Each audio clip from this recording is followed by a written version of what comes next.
한 달이나 두 달에 한 번씩 우리가 파이디온 찬양대를 이렇게 오후 예배에 초청해서 찬양을 함께 듣고 또 이렇게 같이 영광을 돌리는데요. 많이 부족합니다. 많이 숫자적으로 많이 부족합니다. 실력은 아주 좋은데 숫자적으로 많이 부족해서 계속 모집을 하고 있습니다. 우리 1학년부터 6학년까지 부모님들은 조금 더 관심을 가져주셨으면 좋겠습니다. 우리가 드라마나 영화를 보면 그 드라마나 영화의 작가가 되게 논리적이고 치밀하게 시나리오나 극본을 써내려가는 작가가 있는가 하면 어떤 작가는 내가 써도 저것만큼 쓰겠다라고 생각할 만큼 그냥 너무나 뻔하게 이렇게 흘러가는 그런 스토리들도 많이 있습니다. 특히 요즘에 더 많이 그런 것 같아요. 가령 이제 드라마에서 갑자기 막 배가 아프다 그러면은 둘 중 하나잖아요. 여자가 배가 아프다 그러면 임신을 했거나 아니면 암이거나 둘 중에 하나입니다. 그러니까 그게 분명히 놀랄 만한 일인데 이제 이런 것들이 너무나 뻔해지다 보니까 이제는 우리가 놀라지도 않아요. 드라마 보면 또 암이구나, 저러다 낫겠지, 아니면 죽겠지, 그냥 이렇게 쉽게 생각을 합니다. 그러니까 너무나 이게 엉성한 전개로 흘러가다 보니까 우리로 하여금 어떤 긴장감이나 다음에 무슨 얘기가 있을까 이런 어떤 기대감을 불러주기보다는 그냥 또 그렇겠지, 또 저렇게 그냥 저러다 끝나겠지, 이렇게 그냥 전혀 기대함이 없이 그냥 앉아서 보게만 한다라는 거죠. 오늘 우리가 함께 읽었던 이 3장의 본문 어떻습니까? 우리 아마 우리 성도님들은 아마 오늘 본문을 읽으시다가 얼굴이 빨개지거나 그런 어떤 충분히 그럴 만한 이유가 있는 본문입니다. 아마 적지 않은 분들이 이 시어머니 나오미가 며느리 룻을 향해 하는 말을 보면서, 그리고 이 본문 안에서 등장하는 이런 어떤 분위기를 통해서 짐작할 수 있는 이거 그거겠네 이렇게 생각할 만한, 제가 말씀드리기가 좀 그런데 그런 생각할 만한 그런 배경들이 오늘 본문의 내용이라고 생각하실 수 있을 것 같습니다. 그런 추측이 결코 잘못된 것이거나 아니면 그런 추측 자체가 근거가 없는 것이 아닙니다. 생각보다 많은 학자들도 지금 우리 성도님들이 생각하시는 그런 분위기로 오늘 본문을 바라보고 있거든요. 특별히 학자들이 그렇게 생각할 만한 이유가 되는 게 3절과 4절 말씀인데요. 우리 3절과 4절 말씀 한번 같이 읽어보겠습니다. 조금 빨개지지만 같이 읽어보겠습니다. 그런즉 너는 목욕하고 기름을 바르고 의복을 입고 타작마당에 내려가서 그 사람이 먹고 마시기를 다 하기까지는 그에게 보이지 말고 그가 누울 때에 너는 그가 눕는 곳을 알았다가 들어가서 그의 발치 이불을 들고 거기 누우라. 그가 내 할 일을 내게 알게 하리라 하니. 아멘. 이 시어머니 나오미가 룻을 향해 지금 이제 구체적으로 지령을 내리고 있습니다. 뭐라고 얘기하고 있죠? 쉽게 말하면 너는 목욕제게 하고 제일 좋은 향수를 뿌리고 제일 좋은 옷, 아니면은 진짜 보아스의 혼을 쏙 빼어놓을 만한 그런 정말 옷을 입고 타작마당으로 가서 거기서 보아스가 자러 올 때까지 기다리고 숨어 있다가 잠 잘 때 몰래 가가지고 이불을 들고 거기서 누워서 보아스가 이제 내 할 일을 거기서 알려줄 거다라고 얘기를 하는 거죠. 분명히 우리 파이든 찬양대 애들이 다 나갔기 때문에 분명히 19금 본문이라고 할 수 있을 것 같습니다. 이 본문을 우리뿐 아니라 예수를 믿지 않는 사람들한테 오늘 본문을 그냥 읽게 해도 그들도 역시 성경에 이런 것도 있군요 라고 흥미를 가질 만한 그런 내용입니다. 모든 사람이 이 성경 말씀을 봐야 되기 때문에 정제된 언어를 사용해서 완곡하게 표현하고 있지만 분명히 분위기는 그렇게 흘러가고 있는 것 같습니다. 그런데 정말 그렇겠습니까? 오늘 본문은 그동안 우리가 이 룻기 안에서 1장과 2장에서 만났던 그 룻의 모습에 비추어 볼 때 이해할 수 있는 모습입니까? 2장까지 룻은 헤세드를 베푸는 사람으로 그려집니다. 그래서 예수 그리스도의 헤세드를 보게 하는 자로 우리에게 본문에서 나타나고 있습니다. 그런데 오늘 본문에서는 갑자기 욥으로 그려진다면 이게 합리적인 이해가 가능하겠습니까? 너무 당황스러운 일이라고 할 수 있습니다.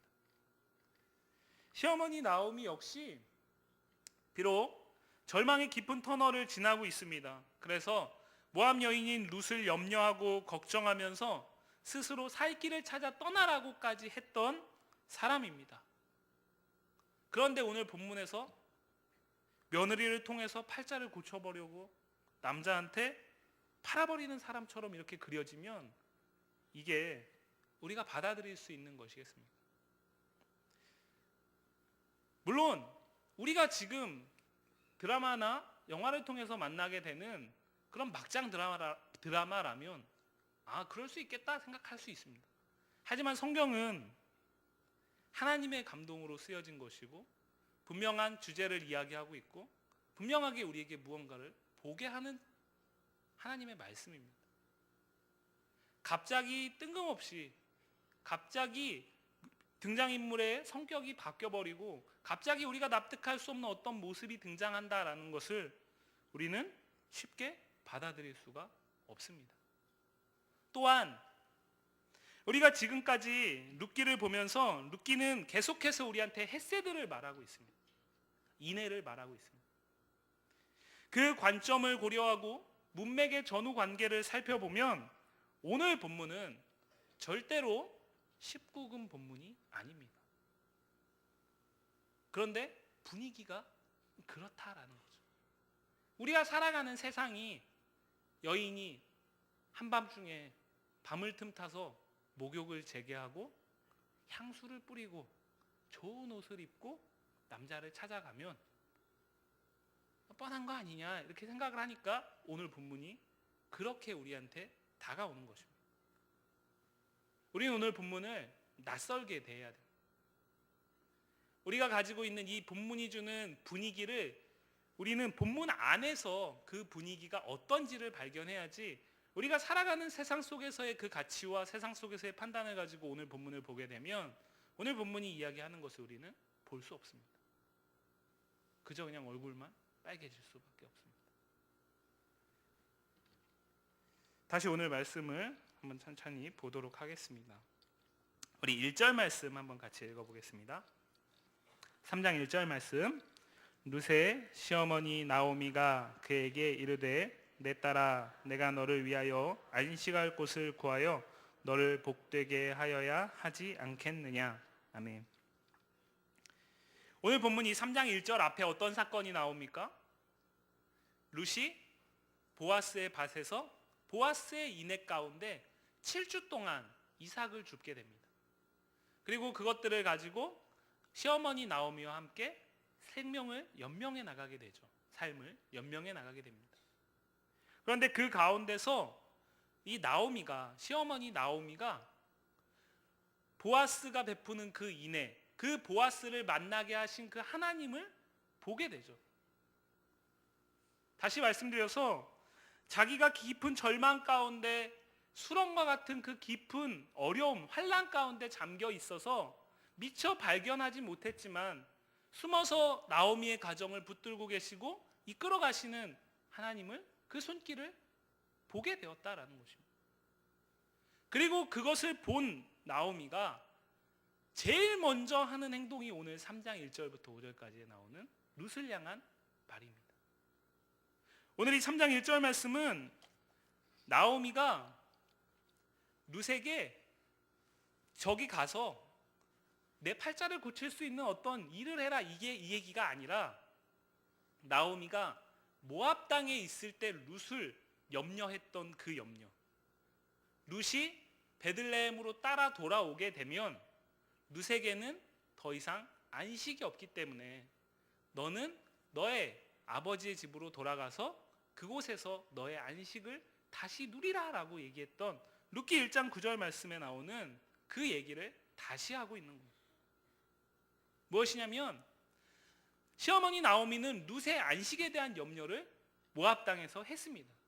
그래서 그냥 이 귀찮은 여인을 떨어뜨려 놓고 오기 위해서 한 말이 아니라 진심으로 그 룻과 오르바의 안식을 염려했습니다.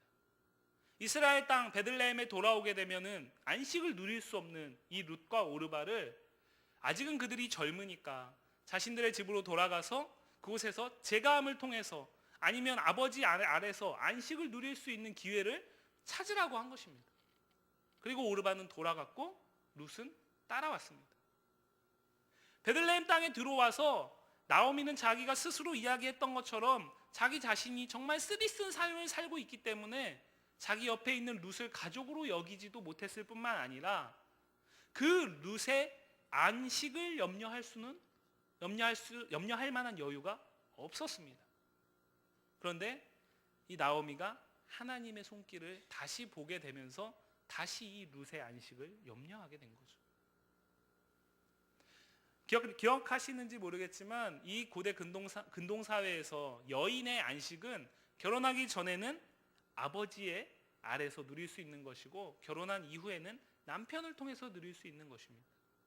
오늘 룻이 안식을 누리기 위해서는 다시 모압 땅으로 돌아가거나 아니면은 이 베들레헴 땅에서 제가하는 방법밖에 없습니다. 그런데 이 나오미는 룻과 보아스가 베푼 그 인내의 과정들을 보면서 이 보아스 더군다나 친족 아닙니까?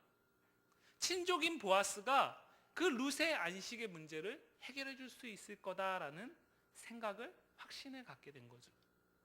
그런데 이 보리 이삭과 밀 이삭이 이제 끝났습니다. 그렇기 때문에 오늘 이제 타작마당에서 까부르는 거죠. 도리깨질을 하는 겁니다. 이 얘기는 무슨 얘기입니까? 이제 룻은 더 이상 보아스의 밭에 갈 이유가 없어졌습니다. 보아스가 룻을 먼저 찾지 않는 한 룻은 보아스를 찾아갈 수 없게 되었다라는 거죠. 그러한 상황에서 어쩌면 오늘 이 밤은 이들에게 마지막 밤일 수 있다라는 거죠. 그렇기 때문에 시어머니 나오미는 룻에게 타작마당으로 내려가라고 이야기하는 것입니다. 룻의 안식을 염려해서. 그런데 이것은 결코 쉬운 것이 아닙니다. 지금까지 나오미는 베들레헴 땅에 들어와서 누구 때문에 삶을 이어가고 있습니까? 물론 하나님께서 이끌어 가셨지만 자신의 며느리 룻이 주워온 보리 이삭과 밀 이삭을 통해서 살고 있잖아요. 그런데 이 며느리를 보아스에게 보내는 이 계획이 성공하게 되면 이제 나오미는 더 이상 룻의 도움을 기대할 수 없습니다. 자신의 삶에 당장 문제가 생긴다라는 거죠. 생사의 문제가 걸려 있다라는 겁니다. 그런데 오늘 본문을 보시면 그러한 염려나 그러한 걱정은 전혀 나타나지 않습니다. 오직 룻의 안식만 염려하고 있습니다. 계속해서 룻은 나오미에게 인애를 베풀었습니다. 헤세드를 계속해서 베풀었습니다.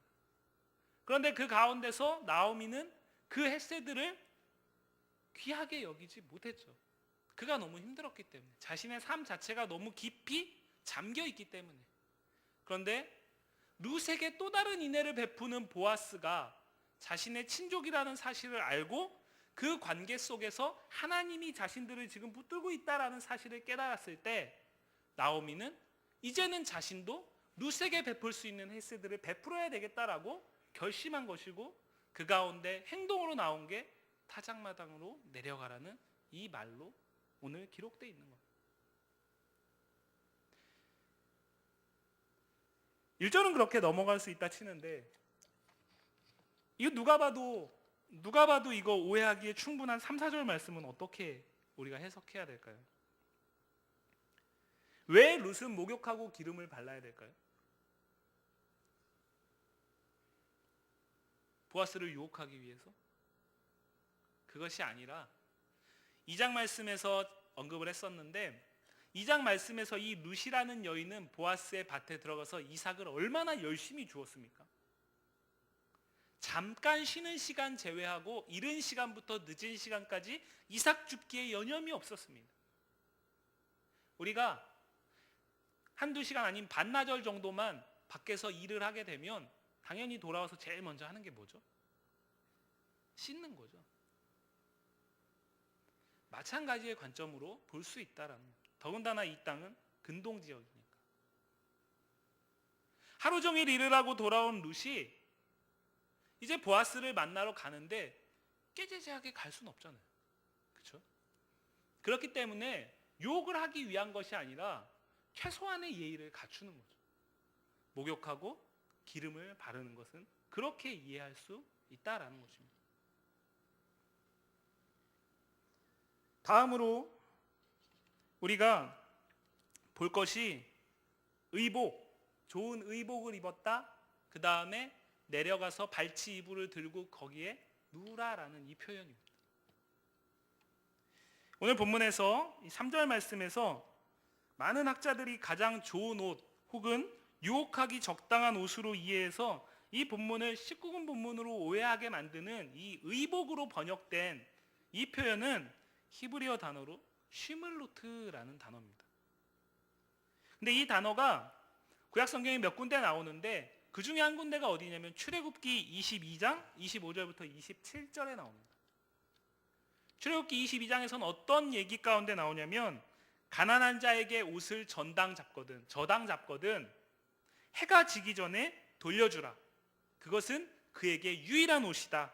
그리고 이 옷이 있어야만 그의 알몸을 가릴 수 있다라고 기록되어 있습니다. 이 옷은 화려하고 가장 좋은 옷을 말하는 게 아니라 이 옷은 정말 가난한 사람의 단 하나밖에 없는 옷이고 그의 모든 치부를 가릴 수 있는 유일한 옷이다라는 거죠. 그러니까 머리부터 발끝까지를 온전히 가릴 수 있는, 통으로 가릴 수 있는 긴 옷을 이야기합니다. 또 한 군데 우리가 오늘 본문을 이해함에 참조할 수 있는 곳은 사무엘하 12장 20절인데요. 사무엘하 12장 20절에는 어떤 문맥에서 나오냐면 다윗이 밧세바를 범하잖아요. 그러고 나서 그 가운데 자녀가 생깁니다. 아이가 생기죠.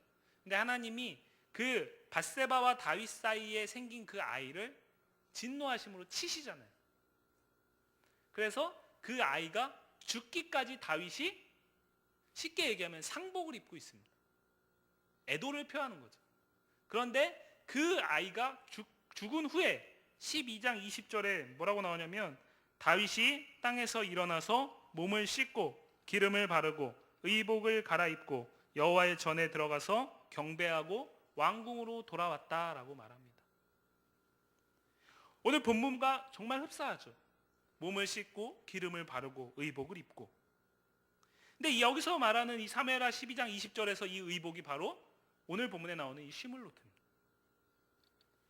그렇게 볼 때 오늘 이 3절 말씀의 의복은 룻이 가지고 있는 자신의 몸 전체를 가릴 수 있는 옷이면서 룻은 지금 남편을 잃은 여인이잖아요. 과부입니다. 자신은 과부로서 남편을 잃었지만 시어머니 나오미를 지금껏 봉양하고 수절하고 있습니다. 그런 여인에게 옷을 갈아입는다라는 건 마치 다윗이 하나님이 진노하심으로써 밧세바의 사이에 그 아이가 죽을 때까지는 애도를 표하다가 죽은 이후에는 옷을 갈아입는 것처럼 이제는 자신의 상황이 바뀌었다라는 것을 보아스에게 보여줄 수 있는 증거가 된다라는 거죠. 더 큰 문제는 4절에 이 발치 이불을 들고 거기 누우라 이 표현인데 여기서 이 발치로 번역된 이 히브리어 단어가 마르길로트라는 단어입니다. 구약 성경에 딱 5번밖에 안 나옵니다. 그런데 우리 성도님들이 성경을 읽다 보면 발이라는 단어가 구약 성경에 많이 나오잖아요. 근데 성경에 많이 나오는 대부분의 이 발이라는 단어는 히브리어로 레겔이라고 사용이 됩니다. 그런데 오늘 이 루키 기자는 의도적으로 그 단어를 사용하지 않고 이 5번밖에 나오지 않는 이 단어를 오늘 본문에 사용하고 있어요. 여기에 의도가 있습니다. 레겔이라는 단어는 실제로 구약 성경 안에서 성적인 의미를 담을 때 쓰이기도 했습니다. 그러니까 만약에 이 본문에 일반적으로 누구나 흔히 쓰는 그 단어를 사용을 했다면 충분히 오해할 수 있는 거죠.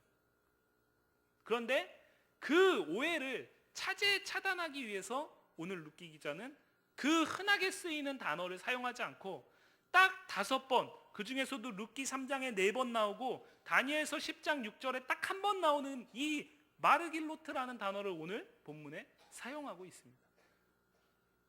이 말씀을 대하는 우리에게 오늘 본문은 성적으로 이해해서는 안 된다라는 것을 의도적으로 주고 있는 겁니다. 다니엘서 10장 6절에서 이 단어가 어떤 맥락에서 사용이 되냐면, 다니엘서 10장은 히데겔 강가에서 다니엘이 본 환상이 나오는데, 그 가운데 세마포 옷을 입은 한 사람의 그 모습을 묘사합니다.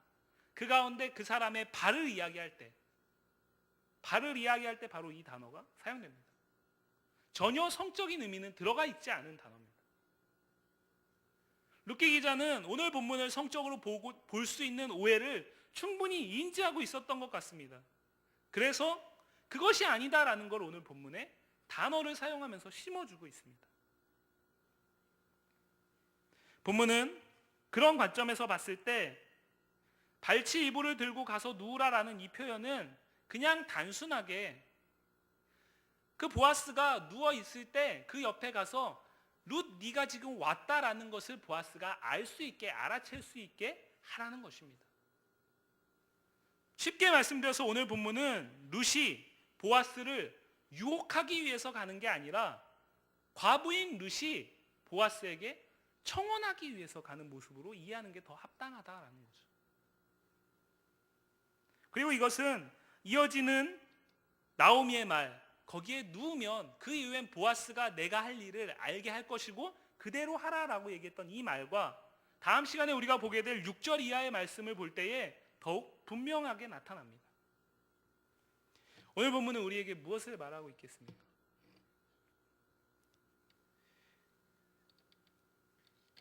하나님은 나오미의 혈연적 가족 관계를 해체하셨습니다. 하지만 헷세드를 통해서 새로운 가족 관계, 헷세드로 묶이는 새로운 가족 관계를 제시하셨습니다. 그것을 1장에서 말씀드렸습니다. 오늘 본문은 비로소 그것이 나오미도 인식하기 시작했다라는 것을 보여주는 겁니다. 나오미가 베들레헴 땅에 돌아왔을 때 분명 룻은 그 옆에 있었죠. 그렇지만 나오미는 룻이 있다라는 것을 인지하지 못했습니다. 아니, 룻이 자기한테 무슨 도움이 되고 무슨 힘이 될 수 있을 거라고 생각을 전혀 하지 않았다라는 거죠. 그래서 베들레헴 사람들이 자신을 나오미라고 부를 때에 지금 내 꼴을 봐라, 지금 내 모습을 봐라, 내가 어떻게 나오미가 맞겠냐, 말하라 부르라 라고 얘기했다라는 게 1장에 나오잖아요. 보아스의 인애를 보기 전까지 보아스가 베푸는 그 인애 가운데 자신의 가족들이 회복되는 그 채우시는 하나님을 만나기 전까지는 나오미는 이 헷세드로 이루어진 새로운 가족 공동체를 기대하지 못했다라는 거죠. 그런데 오늘 그 헷세드를 룻에게 베풀면서 새롭게 헷세드로 묶이는 공동체를 보고 있다라는 것입니다. 1장에서는 룻이, 2장에서는 보아스가, 그리고 오늘 보면 3장에서 비로소 나오미까지 서로에게 인애를 베풀고 있습니다. 이 헷세드는 절망과 같은 사사시대를 살아가는 이스라엘에게 너희들의 회복, 그것은 채우실 하나님을 기대해야 되는데 그것을 기대할 수 있는 근원 자체가 헷세드에 있다라는 것을 말하고 있습니다. 그리고 그것은 하늘에서 갑자기 뚝 떨어지는 것이 아닙니다. 그것은 그 사사시대의 어둠의 시대를 살아가는 가운데서도 서로를 향해서 인애를 베푸는 그 공동체 안에서 자연스럽게 발견되는 것임을 오늘 루키는 우리에게 말하고 있습니다. 사사기 후반부 말씀을 보시면 흔히 우리가 말하는 그 십볼렛 사건 있잖아요. 그것을 통해서 동족 간에 무참한 살상을 하는 그 사건이 기록되어 있습니다. 사사시대는 왕이 없어서 자기 소견에 옳은 대로 행동했을 뿐만 아니라 헷세드를 잃어버린 시대입니다. 당연히 루키는 그 헷세드를 잃어버린 시대의 단면을 보여줘야 됩니다. 그러나 이 루키에서 아이러니하게도 이스라엘 백성들은 헷세드를 보이지 않습니다. 제일 먼저 헷세드를 베푸는 사람은 누굽니까? 이방 여인, 모압 여인 룻입니다. 그리고 그 룻이 베들레헴 땅에 돌아왔을 때에 그 누구도 거들떠보지 않았지만 제일 먼저 그 룻에게 헤세드를 베푼 사람은 보아스라는 사람이었고요. 그 가운데서 오늘 나오미는 이제 룻에게 자신이 베풀 수 있는 헤세드를 베풀고 있는 것입니다. 룻기는 그러한 어둠의 시대 가운데서도 누군가를 통해 인애를 베푸시는, 헤세드를 베푸시는 그 하나님의 손길을 기대하게 하고, 그리고 다윗의 시대를 우리에게 보게 하는 것입니다. 나아가서 다윗과 아브라함과 다윗의 자손이신 예수 그리스도, 그 예수 그리스도가 이 땅에 오심, 그리고 그 예수 그리스도의 십자가의 죽으심, 그리고 부활하심, 그것은 하나님이 자기 백성을 향해서 베푸시는 인애의 절정입니다. 룻기는 오늘 우리에게 그것을 보게 하는 것입니다. 룻은 하나님을 알지 못한 여인이었지만 그는 시어머니를 향한 인애를 베풀었습니다. 그 가운데서 시어머니를 향한 인애를 베푸는 룻을 또 이 베들레헴 땅의 보아스는 보면서 그에게 또 자신이 베풀 수 있는 인애를 베풉니다. 그리고 그 가운데 나오미가 하나님의 손길을 발견하게 되고 또 자신이 베풀 수 있는 인애를 이제는 며느리에게 베풀려고 하고 있습니다. 왜 한밤중에 찾아가라고 할까요? 물론 보아스를 믿죠. 보아스가 충분히 자신의 그 계획대로 수행할 것이다 라는 것을 믿었기 때문에 며느리를 보내는 거 아니겠습니까? 이거 잘못되면 룻은 더군다나 모압 여인인데 이 땅에서 살 수 있겠습니까? 엄청난 위험 요소를 갖고 있는 계획입니다. 그런데 나오미가 룻에게 이렇게 명할 수 있었던 것은 그 보아스의 손길을 통해서, 보아스의 그 인애를 통해서 하나님을 봤기 때문에 가능한 것이다라는 거죠. 그 확신이 있었기 때문에 가능한 것입니다. 하지만 최소한의 안전장치는 둬야 되죠. 그렇기 때문에 지금처럼 우리나라처럼 막 네온 사인이 있고 가로등 불빛이 막 이렇게 휘황찬란하면 밤에 가도 아무 소용이 없습니다. 그렇지만 그때는 그런 게 없잖아요. 해 떨어지면 어둠, 칠흑 같은 어둠만 남습니다. 다시 말씀드려서 혹여라도 보아스가 룻을 받아들이지 않는다 해도, 룻의 청혼을 거절한다 해도 보아스의 그 성품으로 봤을 때 소문내지 않을 거고 그 밤에 그냥 둘 사이에 비밀로 묻힐 수 있기 때문에 오늘 나오미는 이 밤에 타작마당으로 내려가라고 말하고 있습니다. 하지만 분명한 기대와 확신을 갖고 있다라는 것이죠. 룻기는 바로 그러한 사람과 사람과의 관계 속에서 헤세드를 베푸는 것을 통해서 그 안에서 헤세드의 근원 되시는 하나님 예수 그리스도를 우리에게 보라고 말하는 것입니다. 이 어둠의 시대, 룻이 주워오는 그 이삭은 7주간은 살 수 있을지 모르지만 그 이후엔 다시 이들에게 또 빡빡한 일상이 기다리고 있잖아요. 다시 이들에게는 이제 또 회복은 기대할 수 없습니다. 그런데 하나님은 그 마지막 날에 나오미에게 그 채우시는 하나님을 보게 하신 거고 그것을 확신했기 때문에 오늘 이제는 자신의 삶을 고민하기보다 자신이 받은 것들을 며느리에게 갚아주는 것을 나오미가 행할 수 있게 한 것이죠. 이 시대를 살아가는 우리에게는 무슨 의미가 있겠습니까? 우리는 반대로 생각을 해야 됩니다. 고난주간을 맞이하는 우리는 하나님의 인애의 절정인 이 예수 그리스도의 십자가를 향한 길을 매일 새벽 함께 묵상하고 채우시고 회복하시는 하나님, 그 하나님을 온전히 보게 될 것입니다. 그런데 세상은 사사시대와 같습니다. 어둠이 지배하는 세상입니다. 이 어두운 세상을 살아가는 사람들은 그 헤세드의 절정인 그리스도의 십자가를 보지 못합니다. 분명한 것은 어둠 속에 속해 있는 저들에게도 그리스도의 십자가만이 구원이고 회복이라는 사실입니다. 그렇다면 이제 우리는 어떻게 해야 되겠습니까? 하나님의 인애를 먼저 누린 우리가 세상을 향해서 우리가 베풀 수 있는 인애를 베풀면서 그들이 우리를 통해서 마치 나오미가 보아스의 인애 가운데 하나님의 손길을 본 것처럼 하나님의 인애를 기대하면서 룻에게 인애를 베푸는 결정을 하게 된 것처럼 우리 역시 우리가 베풀 수 있는 것들을 세상을 향해 베풀면서 그들이 우리가 받은 그 하나님의 인애를 기대하며 소망할 수 있게 하도록 우리가 행해야 되지 않겠습니까?